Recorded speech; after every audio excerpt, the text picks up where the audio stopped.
عقل حلال، عقل حرام سے روکا گیا ہے۔ وَلَا تَأْكُلُوا أَمْوَالَكُمْ بَيْنَكُمْ بِالْبَاطِلِ، اور دیکھو اپنے مال آپس میں باطل طریقوں سے مت کھاؤ۔ وَتُدْلُوا بِهَا إِلَى الْحُكَّامِ، اور نہ ہی اپنے مالوں کے ذریعے سے حکام تک پہنچو۔ لِتَأْكُلُوا فَرِيقًا مِنْ أَمْوَالِ النَّاسِ بِالْإِثْمِ، کہ تم لوگوں میں سے کسی کا مال گناہ کے ساتھ ناجائز طور سے ہڑپ کر، رشوت دے کر، اور اپنے حق میں کوئی غلط فیصلہ کروا لو۔ وانتم تعلمون، جانتے پوچھتے یہ کام نہ کرو۔ بظاہر تو نہ روزے سے تعلق ہے نہ رمضان سے، پھر اس رکوع میں کیسے آ گئے؟ بڑا گہرا تعلق، اول و آخر کا تعلق ہے۔ پہلی آیت میں مجرد رمضان روزے کی جو فضیلت بیان کی گئی تھی یا حکمت، آیت کیا تھی؟ تقویٰ۔ یہ تقویٰ کا معیار ہے۔ تقویٰ جو ہے ظواہر کی بنیاد پر نہیں ہے، اگرچہ ظاہر بات ہے کہ ظواہر بھی دین کا حصہ ہے۔ حضور کسی وضع قطع اختیار کرنا یقیناً ایک نیکی کا کام ہے، ہر چیز میں حضور کے نقش قدم پر چلنا، لیکن یہ ظواہر پر نہیں ہے تقویٰ۔ تقویٰ دل میں ہو، التقویٰ ہا ہونا، التقویٰ ہا ہونا، التقویٰ ہا۔ 3 مرتبہ حضور نے اپنے سینہ مبارک اور قلب مبارک کی طرف اشارہ کر کے فرمایا تقویٰ یہاں ہوتا ہے، تقویٰ یہاں۔ جب یہاں ہوگا تو پورے وجود میں سرایت کر جائے گا۔ لیکن اس میں اہم ترین بات کیا ہے؟ عقل حلال، جو مشکل ترین کام ہے۔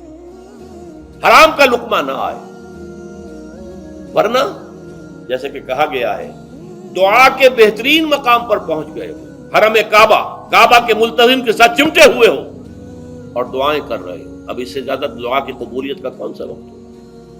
یا آپ کھڑے ہو گئے جبل رحمت کے اوپر سب سے اونچے مقام پر جا کر، اور آپ نے 2 گھنٹے سے ہاتھ اٹھائے ہوئے، اللہ اے اللہ یا رب یا رب، لیکن حضور نے فرمایا کہ ایسے بہت سے لوگ ہیں، رجل یطیل السفر اشخص اغبرا، ایک شخص ہے سفر کی وجہ سے بہت لمبا سفر کر کے دربازہ تھکا بازا ہے، اور اس کا وہ احرام جو ہے وہ بھی میلا کچیلا ہو چکا ہے۔ ظاہر بات ہے آج کی بات نہیں ہو رہی ہے، جبکہ آپ 4 گھنٹے میں تو پہنچ گئے جدہ، اور پھر 2 گھنٹے میں مکہ پہنچ گئے، اور جا کر 2 گھنٹے میں آپ نے جو ہے عمرہ کیا اور بات چھٹی، احرام کھل گیا۔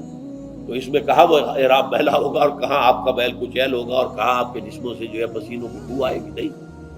لیکن جو یہ سب کرتے تھے اور پھر کعبے سے ملتزم سے چمٹ کر دعا کرتے تھے، یا رب یا رب، یمد یدہ الی السماء، وہ ہاتھ اٹھاتا ہے آسمان کی طرف، یا رب یا رب، وَأَنَّىٰ يُسْتَجَابُ لِذَٰلِكَ، اور اس شخص کی دعا کیسے قبول ہو؟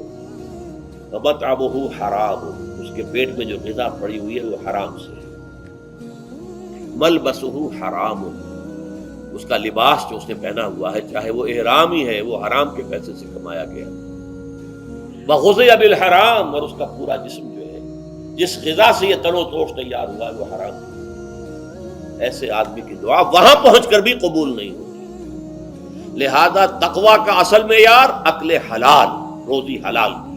اگر یہ نہیں ہے تو آپ نے متقیوں کی شکل بنا لی، اور بہت ہی آپ نے اپنے ظاہر کو جو ہے بہت آراستہ پیراستہ کر لیا سنت رسول سے، لیکن اللہ کی نگاہوں میں اس کی کوئی قدر و قیمت نہیں ہوگی جب تک کہ آپ کا رزق حلال کر